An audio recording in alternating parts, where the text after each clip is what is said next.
করতে থাকবে, চিৎকার করতে থাকবে। বন্ধুরা আমার, তাকে সেদিন কেউ সহযোগিতা করতে পারবে না, কারণ আমার আল্লাহ বলেছে বিপদের সময় তুমি কোনো বন্ধু পাবা না।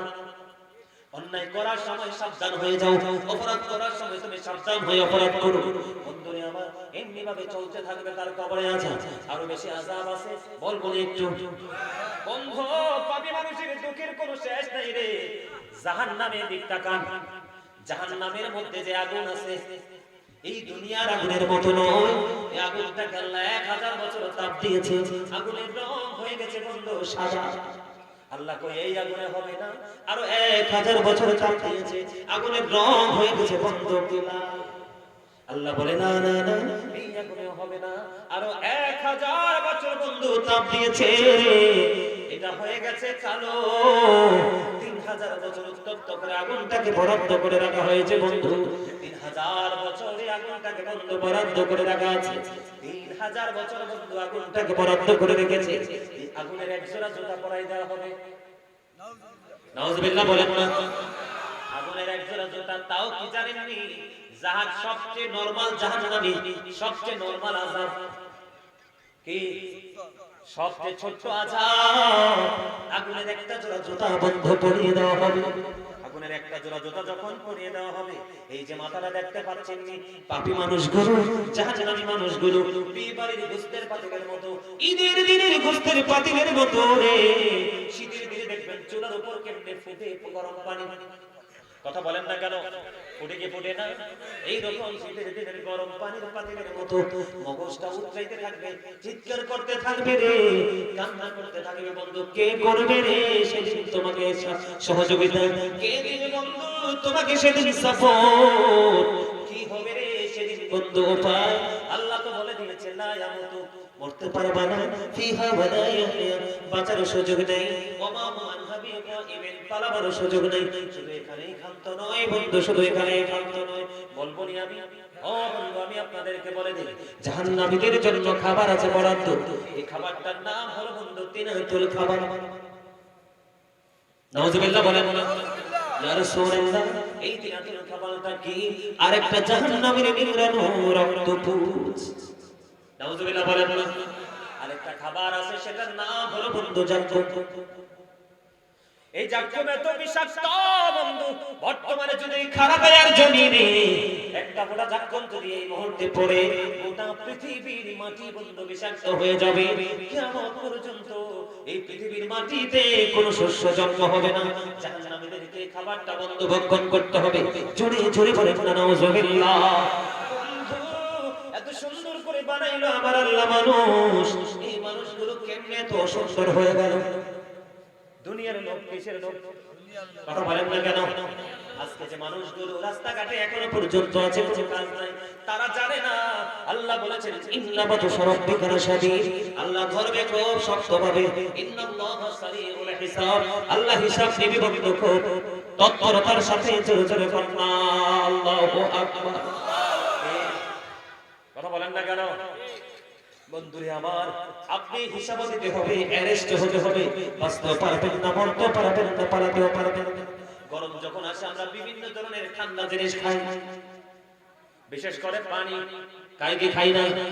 জাহান্নামীদের জন্য বন্ধু আযাব, খাবারের ব্যবস্থা আছে, পানি এত গরম হবে, ও বন্ধু মাথা দিয়ে ঢেলে দেওয়া হবে, মাথা দিয়ে ডালতে দেরি রে, পেটের মধ্যে ঢুকতে দেরি করবে না। ও বন্ধু, পেটের মধ্যে ঢোকার পরে সব কিছু লিকুইড হয়ে বের হতে থাকবে বন্ধু, কান্না করতে থাকবে রে, হাহাকার করতে থাকবে। কত নিষ্ঠুর হবে আচরণ, কত নিষ্ঠুর হবে সেই পরিবেশ রে বন্ধু। কে দিবে রে সেদিন সান্ত্বনা? কে হবে তোমার বন্ধু? কারণ তুমি আল্লাহর কথা মানে নাই, রাসূলের কথা মানো নাই, এবং তোমার সামনে ছিল হক্কানি আলেম, সব সময় সত্য কথা বলেছে, এগুলো তুমি মানো নাই। তাহলে বন্ধু তুমি কাউকে খুঁজে পাবা না। আমি যদি উল্টা দিকে যাই, ও বন্ধু, আপনাদের মাঝে আছে না আল্লাহ ওয়ালা মানুষ, নারী পুরুষ, ভাই বাবার আছে, মা বোনের আছে না নাই? জাহান্নামীদের জন্য খাবার বরাদ্দ, উত্তপ্ত গরম পানি বন্ধু, কলিজা ছিঁড়ে যাবে, মোমের মতো গলতে থাকবে, লিকুইড হয়ে বের হতে থাকবে বন্ধু। কিন্তু যদি তুমি জান্নাতি হতে পারো রে, তোমার জন্য বরাদ্দ হবে 4টা নদী। কয়টা? চারটা নহর, একটা হলো দুধের, একটা হলো মধুর, একটা হলো শরবতের, একটা হলো পানি। তোমার জন্য চারটা নহর বরাদ্দ থাকবে, চারটা নদী বলবো বরাদ্দ থাকবে। তোমার যেটা মন চায় সেটাই তুমি খেতে পারবে, খাইতে পারবা, প্রস্রাব হবে না, পায়খানা হবে না, ঢেকুর আসবে তো ফিনিশ হয়ে যাবে। সুবহানাল্লাহ বলেন না কেন? আর জোরে বলেন না সুবহানাল্লাহ। জাহান্নামীদের আযাবের কথা বলে বলে শেষ করতে পারবো না। এই পৃথিবী থেকে সূর্যটা 9-13 লক্ষ মাইল দূরে, সূর্যের আলো পৃথিবীতে আসতে সময় লাগে মাত্র 8 মিনিট 20 সেকেন্ড। প্রতি সেকেন্ডে 1,86,000 মাইল বেগে পৃথিবীর দিকে ছুটে আসে, বলে কাবরণ ভেদ করে আসে। আমরা সূর্যের তাপ সহ্য করতে পারি না। কাল কিয়ামতের দিন তোমরা দেখতে পাবে বন্ধু, ওই সূর্য তোমার মাথার উপরে সরাসরি সোয়া উপরে থাকবে রে বন্ধু। এত তাপ হবে, মগজটা উৎসাহিত থাকবে, ঘামতে থাকবে, দুর্গন্ধযুক্ত হয়ে যাবে পরিবেশ। এই দুর্গন্ধের মধ্যে মানুষগুলো ডুবে থাকবে, কান্না করতে থাকবে, চিৎকার করতে থাকবে, হাহাকার করতে থাকবে রে। কি হবে রে বন্ধু সেদিন উপায়?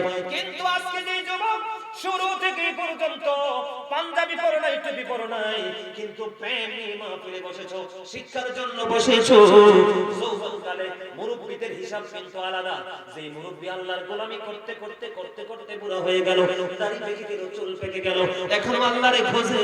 আমার আল্লাহ ওই মুরব্বিদেরকে জাহান্নামে দিবে না। আমার আল্লাহ বলছে দাড়ি পাকনা মুরব্বি ওই জাহান্নামে দিতে আল্লাহর নিজেরই শরম লাগে। সুবহানাল্লাহ বলেন না? সবচেয়ে বড় বিপদ হলো যুবকদেরকে নিয়ে।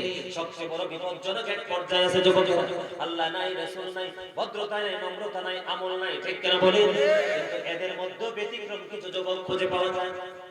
যাইতে যায় না? ওই যুবক আমার দিকে তাকাও। আল্লাহ রাব্বুল আলামিন পবিত্র কালামে হাকিমে কি বলেছেন খেয়াল করেন। আল্লাহ সূরা ইনফিতরের শুরু থেকে বলেছেন, ইদাস সামাউ ফাতারাত ওয়া ইদাল কাওয়াকিবু ইনতাসারাত ওয়া ইদাল বিহারু ফুজ্জিরাত ওয়া ইদাল কুবুরু বুসিরাত হারিমাত নাফসুম মা কদ্দামাত ওয়া আখরাত। জোরে জোরে বলেন আল্লাহু আকবার। আল্লাহ রাব্বুল আলামিন বলে দিয়েছে ওই কিয়ামতের দিন কত ভয়ঙ্কর হবে, কত বিপজ্জনক হবে জাহান্নামীদের জন্য বন্ধু। ইদাস সামাউ ফাতারাত, আকাশটা ভেঙে যাবে। কি হবে? আকাশটা ভেঙে যাবে, তারকাগুলো বিক্ষিপ্ত হয়ে ঝরে ঝরে পড়বে, সমুদ্র সেদিন উদ্বেলিত হয়ে যাবে। আল্লাহ বলেছেন ইদাল কুবুরু বুসিরাত আলিমাত নাফসুম মা কদ্দামাত ওয়া আখরাত। আল্লাহ রাব্বুল আলামিন বলে দিয়েছে কবরটা যখন ওপেনিং হয়ে যাবে, আপনি আমি আমরা সবাই গোটা পৃথিবীর মানুষ কি করেছে আর কি করেনি পৃথিবীর সব কিছু তার চোখের সামনে থাকবে। কথা কি বুঝতে পারছেন? আকাশটা ভেঙে যাবে, আকাশ তারকাগুলো ঝরে ঝরে পড়বে, সমুদ্র সেটি উদ্বেলিত হয়ে যাবে, কবরটা সেটি বন্ধ ওপেনিং করা হবে, প্রত্যেকে দেখতে পারবে, জানতে পারবে কে কি করেছে আর কি করেনি, ঠিক কিনা বলেন? কথা কি বুঝতে পেরেছেন? ভয়ঙ্কর হবে কিনা বন্ধু? আমার কথা বলেন, ভয়ঙ্কর হবে কিনা? বন্ধু আমার, ও বন্ধু, বন্যার পানি ঝেমঝে করে আসে, ও বন্ধু, বন্যার পানি ঝেমঝে করে এসে মানুষকে গ্রাস করে ফেলে, জাহান্নামের আগুনটাও মানুষকে এমন করে গ্রাস করে ফেলবে। বলো হুজুর, আমি সেই আগুন থেকে বাঁচতে চাই।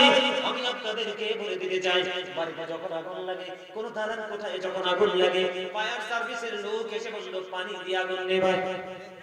বলো হুজুর, আমি জাহান্নাম থেকে বাঁচতে চাই গো, আমি জাহান্নাম থেকে বাঁচতে চাই। বন্ধু বলছে রাতের পলটা 30,000 বছরের রাস্তা হয়ে যাবে, চুলের চাইতে চিকন হবে, হেরার চাইতে এনার হয়ে যাবে। জাহান্নামের আগুনটা এত ভয়ঙ্কর, এত গভীর হবে, উপর থেকে তলদেশে গিয়ে পৌঁছতে, জাহান্নামের উপর থেকে তলদেশে গিয়ে পৌঁছতে কমপক্ষে সময় লাগবে 70 বছর। কত বছর? 70 বছর। গভীরতা পড়তে পড়তে চাই হতে হতে নিচে নামা, আবার পুনর্ভর তৈরি হবে, বাঁচতে পারবা না, মরতে পারবা না, পালাতে পারবা না। কত ভয়ঙ্কর এই জাহান্নামের আগুন থেকে যদি তুমি বুঝতে চাও, বলে হুজুর আমি বাঁচতে চাই গো। ও বন্ধু, বাঁচতে চাইলে একটা অপশন তোমার হাতে আছে, সেই অপশনটা হলো তুমি তওবা করো, নির্জনে বসে বসে কাঁদো। ওই চোখের পানি হাসরের ময়দানে জাহান্নামের আগুনকে শক্তভাবে প্রতিহত করবে। চলে চলে বলেন না সুবহানাল্লাহ। যেটা আমি বলতে চেয়েছি চেয়েছিলাম আকাশ সেদিন ভেঙে যাবে, তারকাগুলো ঝরে যাবে, সমুদ্র সেদিন উৎপীড়িত হয়ে যাবে, বন্ধু কিছুই থাকবে না, শুধু থাকবে আল্লাহর আরশ। এই আরশের ছায়ার নিচে যত দলকে জায়গা দিবে, এর মধ্যে একটা দল হলো যুবক, যারা যৌবনকালে আল্লাহর গোলামি করেছে, তওবা করেছে, আল্লাহর জন্য রাসূলের জন্য পাগল হয়েছে। জোরে জোরে বলেন না সুবহানাল্লাহ। নারী পুরুষ একত্রিত হয়ে উঠবে, কি হয়ে উঠবে? একত্রিত হয়ে উঠবে, উলঙ্গ থাকবে। পুরুষরা এখন খতনা করা অবস্থানে, ইমানদাররা হাসরের ময়দানে খতনাবিহীন অবস্থায় উঠবে, পোশাক থাকবে না। মা এসে প্রশ্ন করলো, নারী পুরুষকে একটু নারীজনের দিকে তাকাবে না? আমার রাসূল বললেন, নারী আয়েশা না, এত ভয়ঙ্কর হবে সেই দিনটা, একজন নারী একজন পুরুষের দিকে তাকাইবার কোনো খবর থাকবে না। শুধু এইটা না, একটা মা তার বাচ্চা প্রসব হওয়ার আগেই গর্ভপাত করে ফেলবে, সেটা বুঝতেও পারবে না। এত ভয়ঙ্কর হবে সেই দিনটা, নাউজুবিল্লাহ বলেন না আরো জোরে। একটা অবলা প্রাণী বাচ্চা দিবে, কি দিবে? গরু বাচ্চা দেয় না? কথা বলেন না। বাচ্চা দেওয়ার পরে দেখবেন মাটা বাচ্চাটার জন্য পাগল হয়ে যায়, ঠিক না বলেন? কিন্তু কিয়ামতের দিনটা তো ভয়ঙ্কর হবে বন্ধুরা। বাচ্চা দিবে অবলা প্রাণী, কিন্তু বাচ্চাটা পাওয়ার কোনো ফিলিংস তার থাকবে না। আল্লাহ সব কিছু গুটিয়ে নেবে, যেমনি ভাবে লিখিত দপ্তরকে গুটিয়ে ফেলা হয়, ঠিক না বলেন? আরো জোরে বলেন, আরেকটু জোরে। আমার কথাকে বুঝতে পারছেন? তাহলে এগুলো থেকে বাঁচতে হলে সর্বপ্রথম আপনাদেরকে কাজ করতে হবে, সুদ ছাড়তে হবে। কি কইতাম নি একটু দুই লাইন সুদ নিয়ে একটু কইতাম নি? আপনারা রাগ হইতেন না তো? কেউ রাগ হবে না তো? আমার দিকে তাকান। আমার নবীজি মেরাজে গেলেন, আমার নবীজি মেরাজে গিয়ে জান্নাত দেখলেন, জাহান্নামও দেখলেন। জান্নাতের দিকে তাকায়া দেখলেন শুধু গরীব মানুষ আর পুরুষ। সুবহানাল্লাহ, মজা হয় না তো? আরে আরো জোরে, আরো জোরে। খাবারে লবণ না দিলে খাইতে পারবেন না কেন? Thank you very much. লবণ না দিলে যেমন খাবার মজা হয় না, প্রেম না থাকলেও আমল মজা লাগে না। আপনি আমল করার আগে আল্লাহ রাসূলের সাথে প্রেম করে আসেন, চুক্তি করে আসেন। আরে মিয়া, জবাব কেমনি দিবেন আল্লাহর কাছে? যে আপনি যে দেহ নিয়ে অহংকার করেন, যখন আপনার এই দেহটা ছিল না, তখন তো আপনার আসল মানুষ হয়ে গেছে রূহের জগতে। কোনটা? আত্মাটা। সেই রূহের জগতে আল্লাহ সকল আত্মা নিয়ে মিটিং করেছে। আল্লাহ বলেছেন, আলাস্তু বিরাব্বিকুম, আমি কি তোমাদের প্রভু নই? তখন সকলে বলেছিলেন, আল্লাহ, হ্যাঁ আপনি আমাদের প্রভু। এখন কি আর সেই কথা আছি আমরা? এখন আমরা দুনিয়ার কথায় নাচি, ঠিক না বলেন? নবীজি জান্নাত জাহান্নাম দেখলেন, জান্নাতের দিকে তাকায়া দেখে জান্নাতের মধ্যে শুধু ধনী ধনী মানুষ আর মহিলা বেশি। জাহান্নামের মধ্যে কি দেখে? ধনী ধনী মানুষ আর মহিলা বেশি। আর জান্নাতের দিকে চাইয়া দেখে গরিব গরিব মানুষ আর পুরুষ বেশি। সুবহানাল্লাহ বলেন। কারণ ধনীরা কিন্তু সব সময় সুখী না। The rich are not always happy. ধনীরা সব সময় সুখী নয়। The poor are born to suffer. গরিবরা জন্মগ্রহণ করেছে দুঃখ ভোগের জন্য, আর গরিবরা দুঃখ পায় বড় লোকদের কারণে। ঠিক কথা না কেন? Rich man but characterless. সে ধনী কিন্তু চরিত্রহীন। আছে না নাই? আরো জোরে। এইজন্য ওরা যাবে জাহান্নামে, আর গরিব মানুষ লাঠি কোনি মাইর খাইয়াও আল্লাহ রাসূল ছাড়ে না। না খাইলো মসজিদে, আরে ঘরে আছে সোয়াশের সাল আজকে লাগবে, এরপরও দেখবেন ভিক্ষুক গেলে দিয়ে দিবে এক মুঠ। আর বড় লোকের দরজায় গেলে মায়ের একটু মারি পড়বে না। কথা বল না কেন? কেন বললাম এই কথা? সব বড় লোক তো আবার একরকম না, আল্লাহ ওয়ালাও। আচ্ছা, এখন আমার যে বিষয়টা, নবীজি জাহান্নামের দিকে তাকায় দেখলেন এক একটা মানুষের পেট এক একটা ঘরের মতো বড় বড়। জিবরাইলকে বললেন, জিবরাইল ভাই এরা কারা? জিবরাইল বললেন, নবী গো এরা আপনার হতভাগা উম্মত। এরা কি করেছে? কয় নবী গো দুনিয়ায় শুধু টাকার নেশায় সুদ খাইছে। আরে ধরে নাউজুবিল্লাহ। কি খাইছে? সুদ খাওয়ার বুদ্ধিটা দেখেন, আমি তো কইতাম না। নবীজি বলতেছে এরা কি সুদ খাইছে? নবী জানে না? সব জানে। আর তারার কথা না হইলে তো আমরা জানবো কইতো। সুবহানাল্লাহ বলেন না।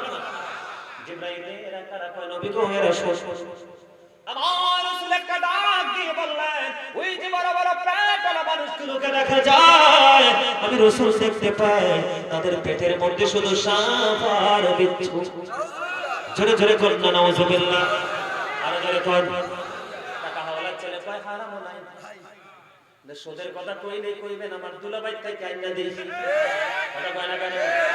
কিছু মহিলা আছে সমাজে, দুষ্ট মহিলা, আপনার বউ রিকশাওয়ালার বউ যাবে, বউ তোমার কাছে তো টাকা থাকে, কয়টা টাকা আরাম এই নাই, কিন্তু যখন বলবে বাবু মাস শেষে তোমাকে একটু ইন্টারেস্ট দিব, শোধ না কিন্তু, কি ইন্টারেস্ট, আরো জোরে মুনাফা, কথা কেন কেন? ও বন্ধু, এবার দেখবেন ওই দুষ্ট মহিলা ডাক দিয়ে বলবে আমার বড় দুলাভাই তো বিদেশ থেকে আপার কাছে টাকা চাই না দিই, কথা কয় না কেন? দুটোটাই মিথ্যাবাদী, আসলে মূলত হাওলাত দিবে না, সে সুদে দিবে, কথা কন না? মসজিদে পড়লে আজান সবার আগে যায়, নামাজ শেষে বাইরে সে সুদের টাকা খায়, নামাজ হইল না রে তোর, নামাজের হইলি না খবর, ও মনে ধরলি নামাজ পড়লি নামাজ সারা জীবন ভোর, ও মনে ধরলি নামাজ পড়লি নামাজ সারা জীবন ভোর, নামাজ হইল না রে তোর, নামাজে লইলি না খবর, মসজিদে পড়লে আজান সবার আগে যায়, নামাজ শেষে বাইরে সে সুদের টাকা খায়, নামাজ হইল না রে তোর, নামাজের লইলি না খবর, ঠিক না বেঠিক? আর আর জোরে আল্লাহ রাসূল কইছে যে সুদ খায়, যে সুদ দেয়, যে সুদের সাক্ষী হয়, যে সুদের স্ট্যাম্প লেখে, সুদের টাকা না পাইলে লাঠিয়াল বাহিনী টাকা আদায় করে, আল্লাহ রাসূল বলেছেন সবগুলো সমান অপরাধী, নাউযুবিল্লাহ। আর জোরে সুদখোর কি করে? সুদখোর কি করে?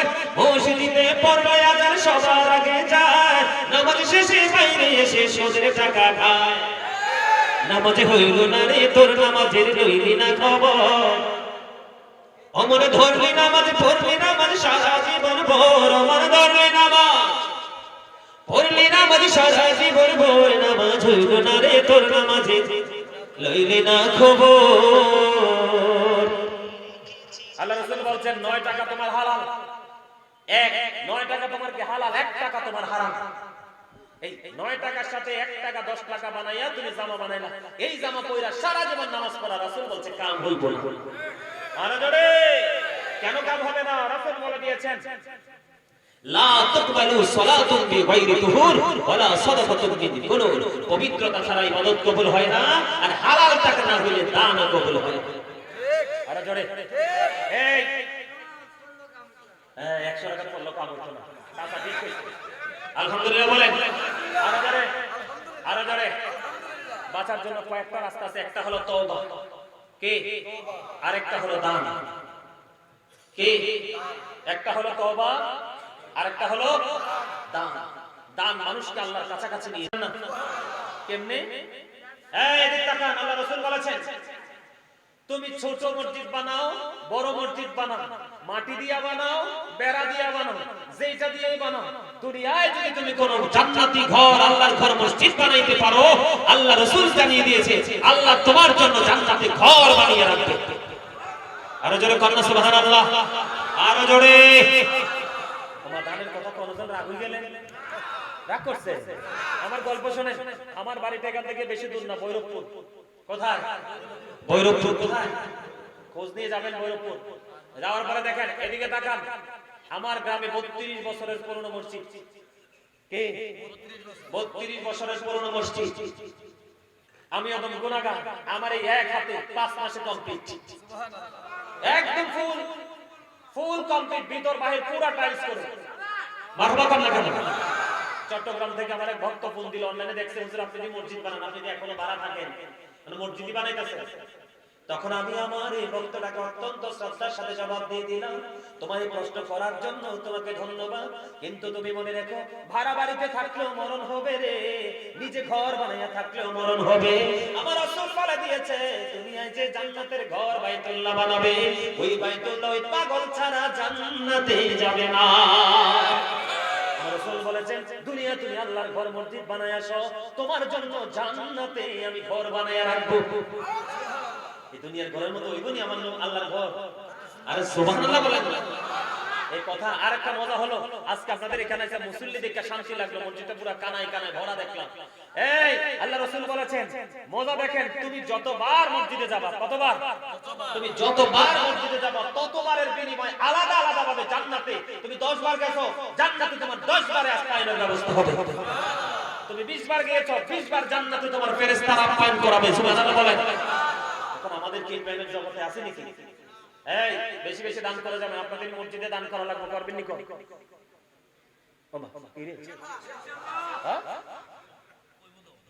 কোন সময় করব? কইতে দেরি, উত্তর দিতে দেরি হইতো না। পাক্কা ইমানদারের চরিত্র হলো এটা।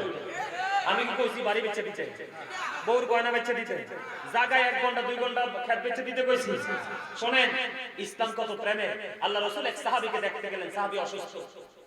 তখন রাসূলকে দেখা তার আবেগ হয়ে গেল। সে দেখে বলে, নবী গো, আমার যে সম্পদ আছে সব আমি আল্লাহর জন্য কুরবানি করে দিব। নবী সুবহানাল্লাহ বলেন না? না না, সবটা দান করা যাবে না।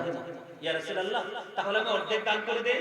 নবীজি বললেন, না, অর্ধেকও করা যাবে না। ইয়া রাসূলুল্লাহ, তাহলে আমি 1/3 দান করে দিব। তার মানে 3 ভাগের 1 ভাগ। কথা বলেন না কেন? 3 ভাগের, আমি 3 ভাগের 1 ভাগ, খেয়াল করেন, আমি 3 ভাগের 1 ভাগ দান করে দিব। নবীজি বললেন, হ্যাঁ এটা তুমি করতে পারো। আপনি আমাকে প্রশ্ন করতে পারেন, বলে হুজুর কেন গো নবী তৃতীয়বার রাজি হয়ে গেল? রাজি হওয়ার কারণ হলো আমার রাসূল বলে দিয়েছেন যে তোমার ইন্তেকালের পরে তোমার সন্তান অন্যের কাছে ভিক্ষা করে খাবে, এমন অবস্থায় তুমি সন্তান রাইখা যাইও না। কারণ এই জন্য নবী সবটা দানের কথা বলাতে না করে দিল, অর্ধেক বলাতেও না করে দিল। 3 ভাগের 1 ভাগ তুমি দান করে দাও। জোরে জোরে বলেন সুবহানাল্লাহ। কারণ তুমি নিজের তোমার সন্তানের জন্য রেখে যাও, তোমার জন্য নিয়ে যাও। বলে হুজুর কেন?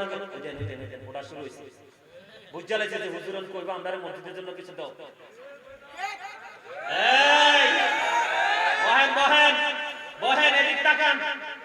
এই আমি অনেক লং টাইম আলোচনা করছি না, মাঝে মাঝে যদি একটু ব্যতিক্রম ভাষায় 2.5 ঘন্টা যদি আমি ব্যতিক্রম ভাষায় কথা না বলতাম, আপনারা কিভাবে বসে থাকতেন? এটা ওয়াজ করতে হলে টিচারদের একটা কৌশল, স্টুডেন্টদের মনোযোগ যেন এখানে রাখে, সেই জন্য ক্লান্তি থেকে দূর করতে হয়। এই আব্দুল্লাহ ইবনে মাসউদ রাদিয়াল্লাহু তাআলা থেকে হাদিস বর্ণিত, খেয়াল করুন। আজকে আমি আপনাদের সামনে যেমন ওয়াজ করছি, আল্লাহ রাসূল কি করতেছেন? সাহাবায়ে কেরামকে বললেন, তোমাদের মধ্যে এমন কি কেউ আছো যে নিজের সম্পদের চাইতে ওয়ারিসের সম্পদ বেশি পছন্দ করো? আবার সাহাবায়ে কেরাম বলেন, না গো নবী, আমাদের মধ্যে এমন কেউ নাই যে নিজের সম্পদের চাইতে ওয়ারিসের সম্পদ বেশি পছন্দ করে। আবার আমি তো বুঝতে পারিনি, তো পরে নবীজি ব্যাখ্যা করে দিলেন হাদিস শরীফ। নবীজি বলতেছে, তুমি ইন্তেকাল করার আগে, মানে মরার আগে আল্লাহর সন্তুষ্টির জন্য যা দান করে যাবে, এই সবগুলো তোমার সম্পদ। সুবহানাল্লাহ বলেন না কেন? তার মানে আপনি মরার আগে যা দান করে যাবেন, মসজিদে, মাদ্রাসায়, এতিম, অনাথ, রাস্তায়, মানে আল্লাহ যেই কাজে খুশি সেই কাজে দান করে যাবেন আল্লাহকে পাওয়ার জন্য। এজন্য আপনি এই দান করার কারণে আল্লাহ রাসূল বলেন এগুলো সব তোমার একক সম্পদ। আর তুমি যেগুলো দুনিয়ায় রেখে যাও, জায়গা রেখে যাও, সোনা গয়না রেখে যাও, ব্যাংকে ভর্তি টাকা রেখে যাও সন্তানের জন্য, এইগুলো তোমার না, তোমার না, এইগুলো হলো তোমার ওয়ারিসের সম্পদ। কারণ তোমার উপার্জিত সম্পদ তোমার মরার পরে তুমি আর এখানে থেকে এসে নিতে পারবা না। এই জন্য তোমার হায়াত থাকতে তুমি কি করো? দান করো। সুবহানাল্লাহ। আল্লাহ রাসূল কি কয় জানেন? কয় তুমি অবসর ব্যস্ত হয়ে যাওয়ার আগে তুমি অবসর সময়কে কাজে লাগাও, তুমি অসুস্থ হওয়ার আগে তুমি তোমার সুস্থতাকে কাজে লাগাও, তোমার সম্পত্তি ফুরিয়ে যাওয়ার আগে তুমি দান সদকা করে আগায় রাখো। সুবহানাল্লাহ বলেন না? আরে জোরে। মৃত্যুবরণ করার আগে তুমি তোমার জীবনকে কাজে লাগাও। সুবহানাল্লাহ বলেন। এখন আমার কাছে আপনারা কি মসজিদের জন্য কিছু দান করবেন কিনা বলেন? কে দাঁড়াবেন? সর্বপ্রথম দাঁড়ান। মাশাআল্লাহ, কথা কলম আছে নি? কো আর সামনেই নেই, দেখছেন নি? মুরব্বিরাই কইছে যে মুরব্বিদের অন্তর ভালোবাসায় ভরা, বর্তমান প্রজন্মের ম্যাক্সিমাম যুবক যুবতীদের অন্তর হিংসা, নোংরামি আর আত্মগরিমায় ভরা। আচ্ছা মজাই পাইছি না, ঠিক না? কর এই চাচার নাম কি? আলহাজ আব্দুল কাদের। আল্লাহ গো, আমার চাচা আলহাজ আব্দুল কাদের সাহেব, তিনি দিয়ে দিলেন মসজিদের জন্য, তিনি দিবেন 1000 টাকা। মারহাবা। আল্লাহ আমার চাচা আব্দুল কাদেরকে তুমি কবুল করো। এই এই দাঁড়ান, যারা নগদ দিবেন পরে দিবেন, বসেন। হাতে রাখেন। যারা নগদ, এই যারা দিয়ে দিয়েছেন, ইনি দিয়ে দিয়েছেন, নিয়ে আসেন। যিনি দিয়ে দিয়েছেন নিয়ে আসেন। উনি এখন দিল যে আব্দুল সামাদ মাস্টার, তিনি দিলেন নগদ 1000 টাকা। মারহাবা। আল্লাহ গো, তাদের দান তুমি কবুল মঞ্জুর করে দাও। নাম কি লেখা আছে? নামটা কি? হাজী মোহাম্মদ জানমিয়া, কি ঠিক আছে নি? জানমিয়া না, বরিগাছ। হাজী মোহাম্মদ জানমিয়া, ঠিক কিনা বলেন? তিনি নগদ দিয়ে দিয়েছেন 3000 টাকা। মারহাবা। আল্লাহ আমার ভাই জানমিয়াকে তুমি কবুল করে দাও। জানমিয়া ফাউন্ডেশন, মারহাবা বলেন। আল্লাহ তুমি কবুল করো, মঞ্জুর করো। দানের খবর তুমি সোনার মদিনায় পৌঁছে দাও। এই দানের ওসিলায় তাদের জীবনের গুনাহ মাফ করে দাও। আপন স্বজনের কবর আযাব কিয়ামত পর্যন্ত তুমি বন্ধ করে দাও। আমিন। আপনার নাম, আপনার ভাইয়ের নাম কি?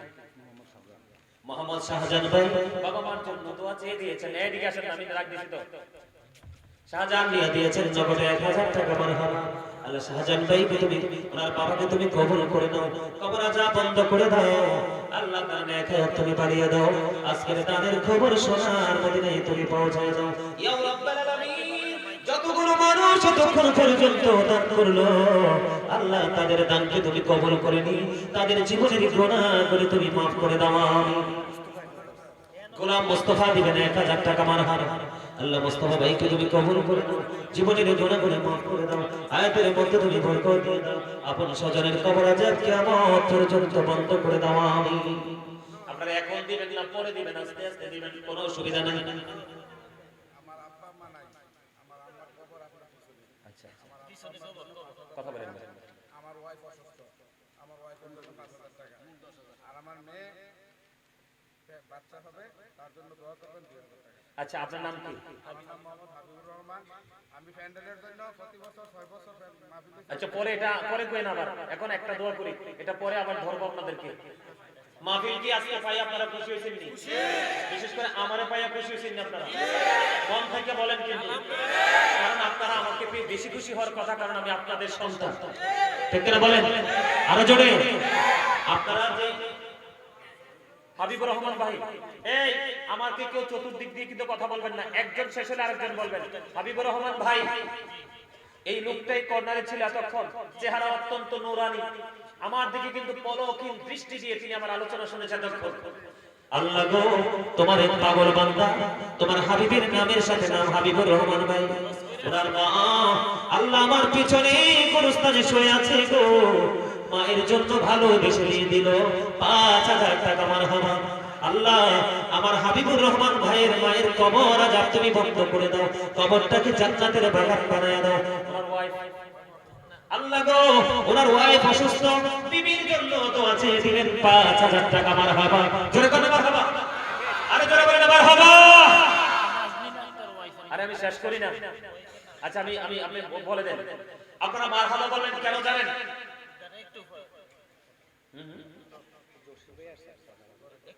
আমি আপনাদেরকে বলি,